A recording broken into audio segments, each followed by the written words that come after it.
For coming back for the start of the afternoon session on day one of the Exploration Science Forum. As you've noticed, the ESF is structured such that we have introductory talks before each of the parallel sessions. So to give a broad overview of the upcoming talks that you'll see for the rest of the day in the afternoon. So you'll see the parallel session plenary talks before each of the sessions the next 2 days that we have going.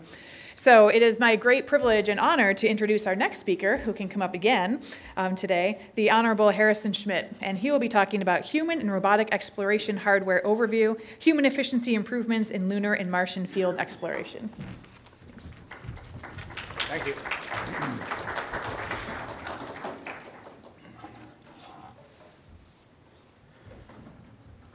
Okay, this will be relatively quick, and I hope, and short.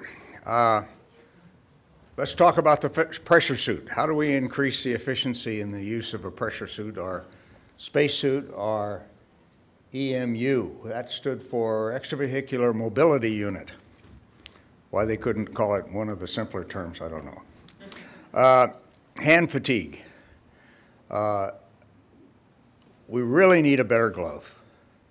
And however, the space station assembly folks did solve this problem up to some point by just having very, very good physical trainers and of working specific exercises. These forearm muscles are what are critical. But there's no point in not having the human hand integrated with the human brain and the human eye much better than we did in Apollo, and than we have done since.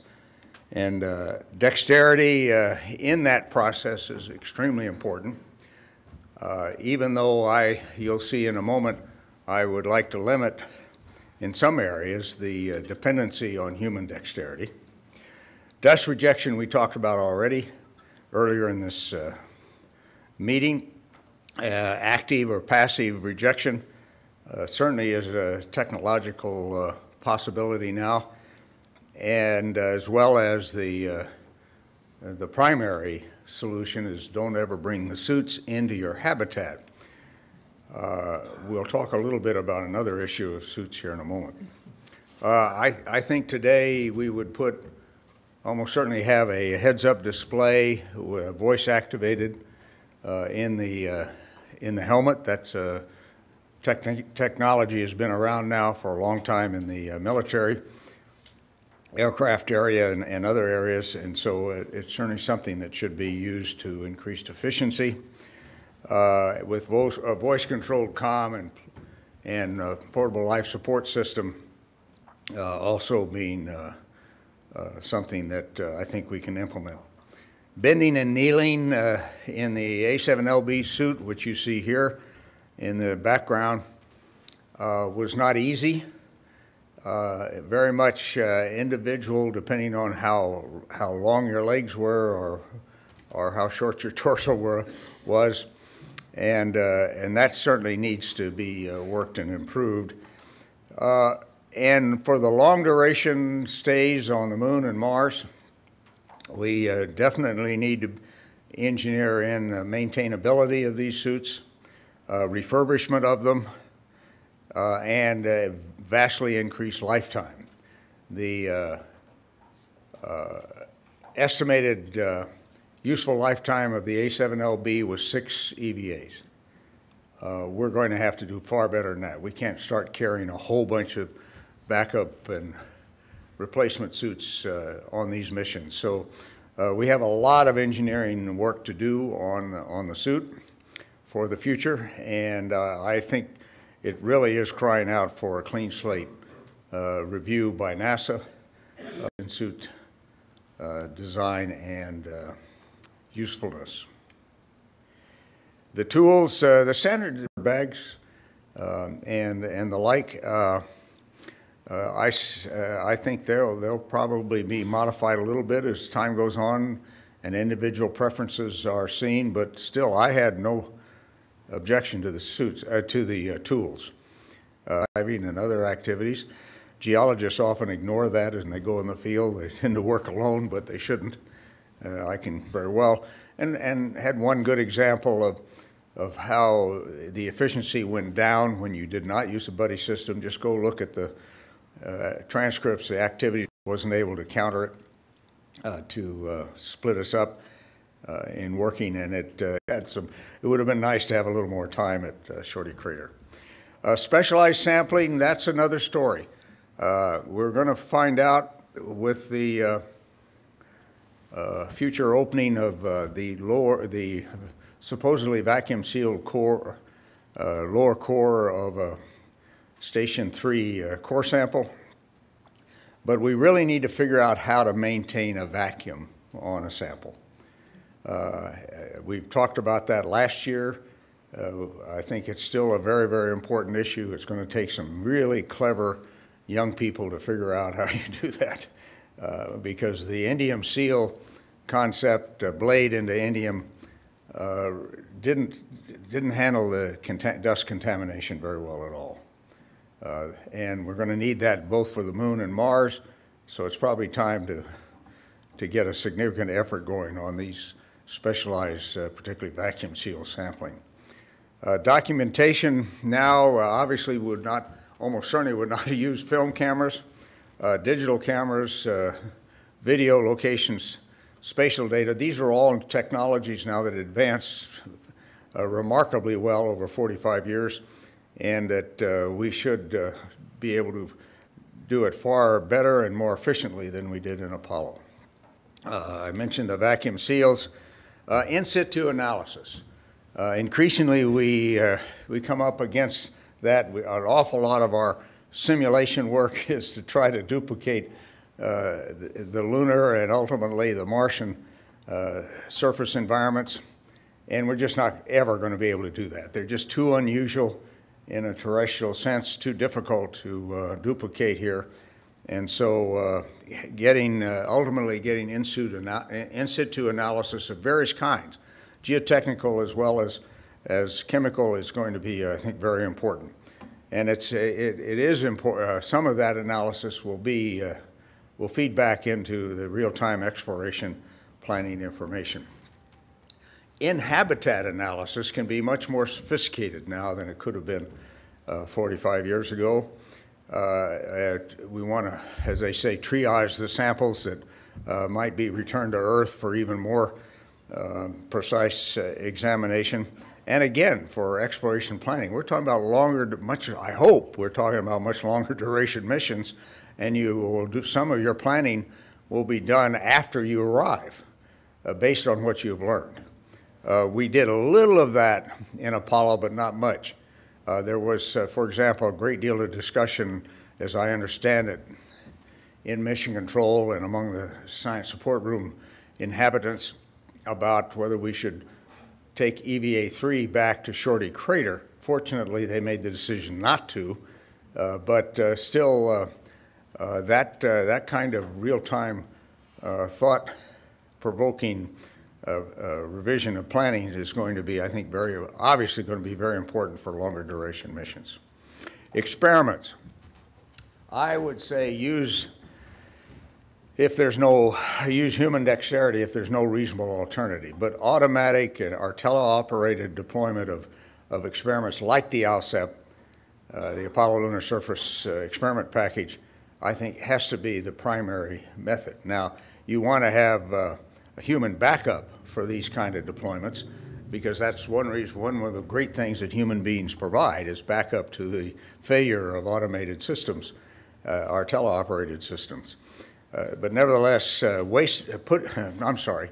using your time to deploy an ALSEP on the moon, at least the way we ended up having to do it for Apollo, was unfortunate. It cut deeply into the exploration activity itself.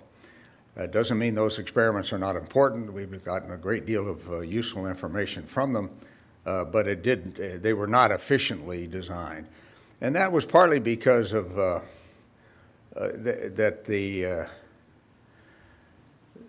prime contractor for the ALSEP was told the wrong thing. He was told by an astronaut to give us something to do. And well, believe me, they did. And when Bill Anders and I showed up for the PDR, preliminary design review, of the ALSEP at Ann Arbor, they had made it so it was not going to ever go to the moon. They gave so much to do. And we were able in the PDR to get it back to where at least it was doable, but the reason it did not fly on Apollo 11, but later on Apollo 12, was because there was not time enough on Apollo 11 to deploy this machine, these sets of machines. So just keep that in mind for designing, on human missions at least, for designing these experiments. Drill design, we talked about that at the league meeting, and I won't go into it again, but we still don't know how to drill into the lunar surface. I suspect we don't know how to drill into the Martian surface, any deep drills, and we have a lot to learn there.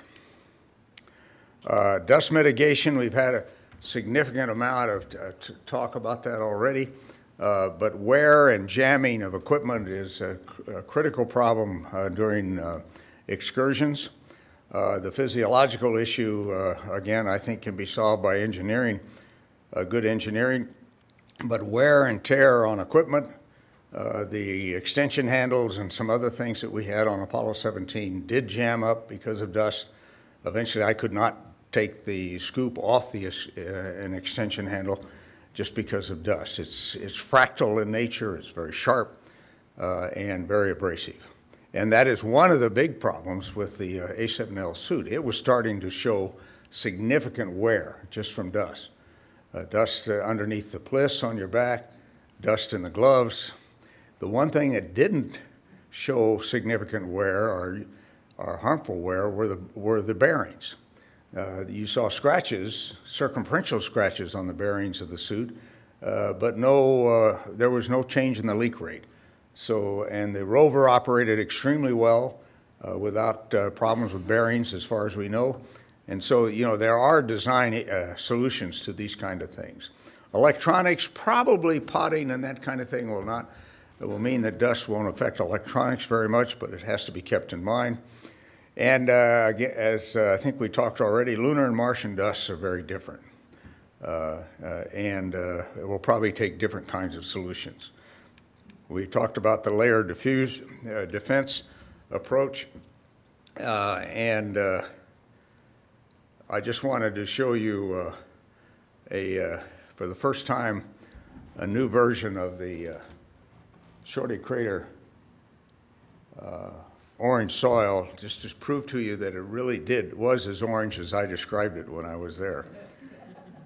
Ron Wells and his son Chris have been working with the existing information in the photograph to give us a demonstration of how orange that soil really was.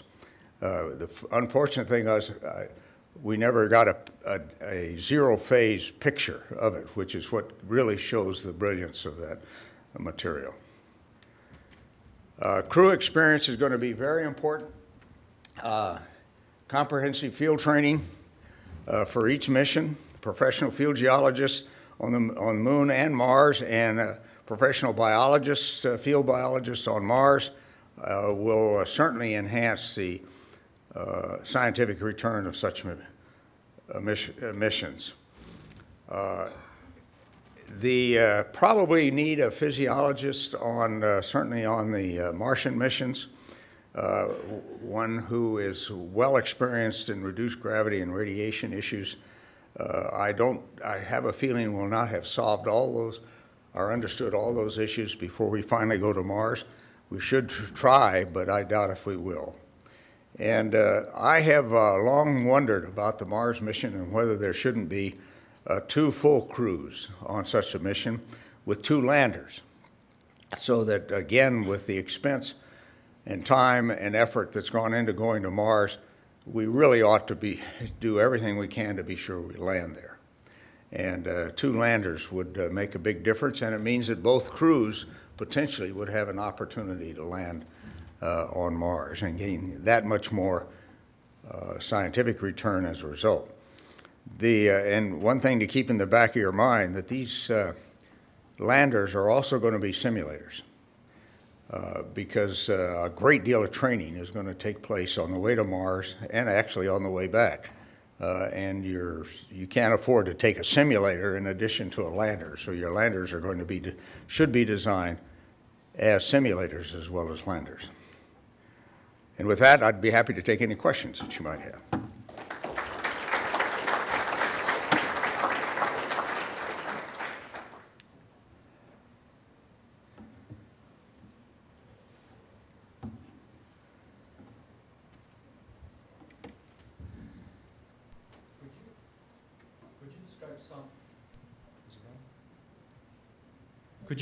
Could you describe some of activities where you would need some help, maybe like a robotic assistant or another human? Because you mentioned when you guys split, you became very inefficient. So some examples. Well, the most efficient thing is to work again, I think, as a team. Now, there have been through the years people advocating robotic assistants. I think that's pretty good if they're actually a graduate student or something like that. But they're easily directed. Usually easily directed. In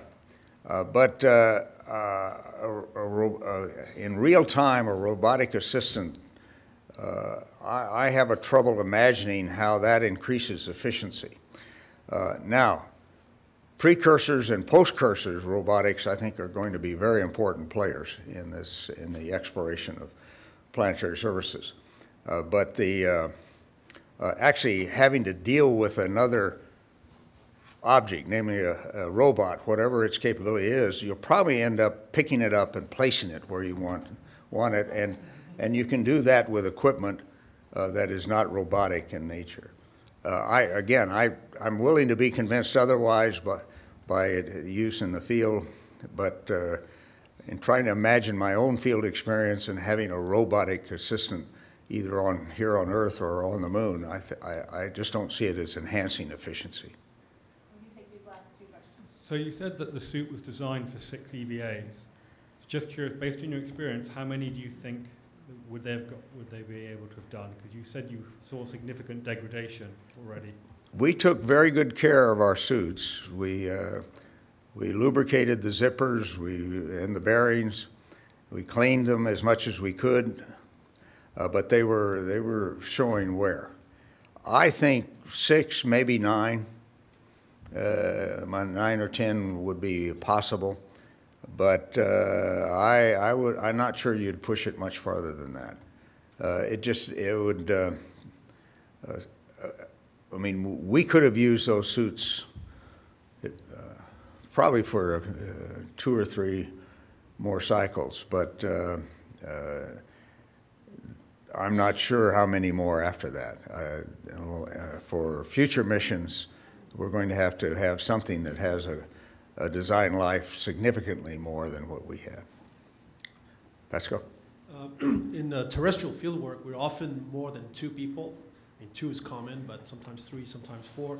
Do you see 2 as remaining the basic MO that we should premise our EVAs on? Well, considering payload, mass, and things like that to support larger crews, I think you may end up with finding a maximum of 4 is what you have, and even then, because of the longer duration missions and the repeated EVAs, you may actually alternate pairs, have 1 pair in support at your habitat, continuous support, and particularly on Mars, you're not going to have mission control. And so having people supporting you in the habitat or in an orbiting spacecraft, I think will be something we really have to consider, since you don't have direct communication with Earth. So you think 2 is the basic number? I think 2 is the basic number. It has been in many different activities here on Earth, and it seems to work out pretty well. And also, you know, there's that old business that as you add another person, then the decision-making process starts to take longer and longer. It's actually exponential. Hey, what is it, to the 2? And so you have to take that in consideration. I always like to remind people the Founding Fathers probably had it right. They kept the number of cabinets at 5, And now, what is it, 23 or something like cabinet officers? And so it makes it much harder to make decisions when you let that number get too large. Thank you very much.